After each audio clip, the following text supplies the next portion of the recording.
Today's look of the day is Tiff from Bride of Chucky.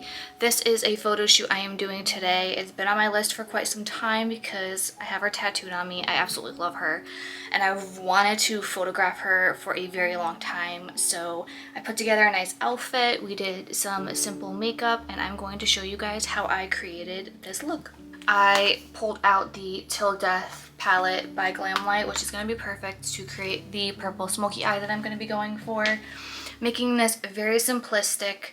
I'm probably going to try to do the heart, but we're going to see. Make this quick and easy makeup. I got these earrings from Spirit Halloween. This I got as costume jewelry from Amazon. I could not find a good Tiff necklace available, so I just improvised with something that would fit her vibe. What I love about Tiff makeup is that it's just plain smoky eye makeup, so it's a very quick and easy Halloween costume idea. So for the smoky eye, I'm starting off with the Tartelette and Bloom palette with this mid-tone brown right here. When working with purples, I love to do a brown transition because I feel like it helps to blend it better into the rest of the look. And also purples are some of the most toughest formulas to work with and for brands to formulate and work in small steps. So you have to be very patient when blending them. So I'm just working this into the outer crease and into the crease and slightly above. How I would start a normal smoky eye and blend it up to blend into my brow. I'm making this makeup like me. I'm not blocking out my brows. I'm not a huge fan of blocking out my own brows. I feel like I look ridiculous, so I don't do it. When I do cosplay looks, I incorporate my own brows into it. Now I'm going to go in with a little bit of this deeper brown right here with the same brush. And this is just going into the crease. So I'm going to take it and just apply it right into the crease on both sides, just to add some depth to it. And I already have green eyes, so I'm not planning on using green contacts. I'm just going to utilize the shadows to make my eyes pop a little bit more. Even though my eyes aren't as bright as hers, we'll make it work. Okay, so now going in with the Chucky palette. As you can see, this color story, perfect for this look. I'm actually going to start off with this shade right here. It's more of like a pinky tone. It's called Scarier Than Ever, but it's definitely going to help blend into the purples because with how deep I'm going to go with the color, I really want to take my time in building each layer so that I have a seamless blend. So just going in with this shade right here, same brush, same technique. So what I'm going to do with that shadow is work it right on the curve where the crease is, a little bit below it, and then bring this onto the lid as well.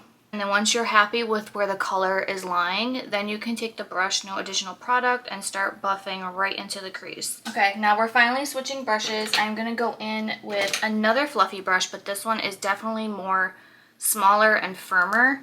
And I'm actually going to go in with this purplish red right here. It looks really dark on camera. And I'm just going to start packing it on the eye and then buff. So I pack it along the lash line and then I'm buffing it up. I'm still leaving a little bit of space if you notice though. And then if you feel like you have a little bit of a harsh line, go in with that first brush. Don't add any product to it and just windshield wiper across. Now we're going in with this shade right here. It's called I Like to Be Hugged. And it almost looks black on camera, but it is a very deep purple. And I'm going in with a flat packing brush. And I'm just going to start patting that right at the lash line. So just pack it right on the lash line. And once you place the majority of the color on the lash line, take the brush and just start patting it up so that you can blend everything together. Okay, so starting with the base, I'm going in with my two color correctors. This is peach and pink. All right, and then I'm just taking a wet beauty blender to blend that in. It's damp. And then I'm pulling out my Lancome. This is in shade 120N. I want it to be a little bit more pale than what I am, and surprisingly I have a little bit of like a slight tan. Don't know how, but my normal pale foundation is not matching me. And I'm just gonna apply that lightly, a light layer. I don't need a lot of this. And I'm going in with a concealer that's a little bit of a yellow tone to help kind of correct a little bit more, just because my dark circles have been quite the issue lately. When I'm blending out my concealer, I like, because sometimes I put a little extra, I'll just pat under my eye, get the majority of coverage that I want. And then I'll take the rest and work it down. I don't use a lot of foundation, so I try to improvise with my excess concealer. It works. I'll go in with like a muted kind of blush. This one is Thanks by ColourPop. I'm gonna go in with Hourglass Veil setting powder. I had a love-hate relationship with this setting powder in the beginning. I felt like the hype was like overrated. But then I was like, let me just give it another try because I have it. Like, what am I gonna do, you know? So I tried it again and it actually wasn't too bad. I just noticed like the fine lines and everything that comes with aging. So I think I'm just being overly critical. Alright, so now going in with some powdered bronzer contour and just emphasizing right here. I'm gonna be wearing a wig. It's just to add a little bit of color to my skin. Alright, so I'm just going in and adding some hair-like strokes with the NYX Epic Ink liner. Pretty much how I've been doing my brows for every Halloween look, not gonna lie. I'm just lightly brushing the shadow into it. Alright, for this I'm using the Mayron Paradise Paints palette. I'm going in with the red and I'm going to form the heart.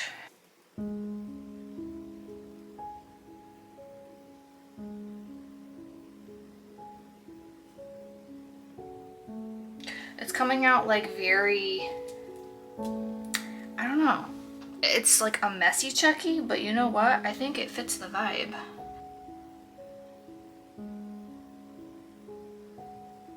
But the detail stuff gets me every time.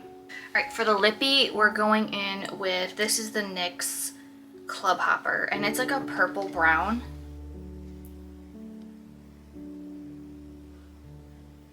And I'm opting for a lip liner versus an actual lipstick because it's a little windy outside today, so I want something that's gonna hold up in case the hair gets in my face and it doesn't rip the lipstick to my face. See, that's why I thought it was just a waste to do that, because this was on the tightest it could go. All right, well, let's put the rest of the costume on. We're gonna put the rest of the costume on and then I'll come back and show you the final. And this is the completed look we went with. I did style the wig a little bit. It's not Tiff's normal style because it is long on top of that, but it just was fitting very weirdly on my head. So I did like a semi half updo that almost looks like it could be a bridal style look. And I think that's really what's gonna work for this. And then I have this, a white corset top on. I did buy a long maxi tulle skirt that I'm gonna wear as well. I have a Chucky prop doll, so this is gonna be a very fun shoot. I will share the pictures with you guys. Thank you so much for watching. I appreciate all of your support and I hope you guys enjoy seeing me create looks like this, from more complex to more beginner friendly, and I hope I break it down easy enough for you to understand. But if you have any questions, please feel free to leave them in the comments below, and I can't wait to see you guys in the next one.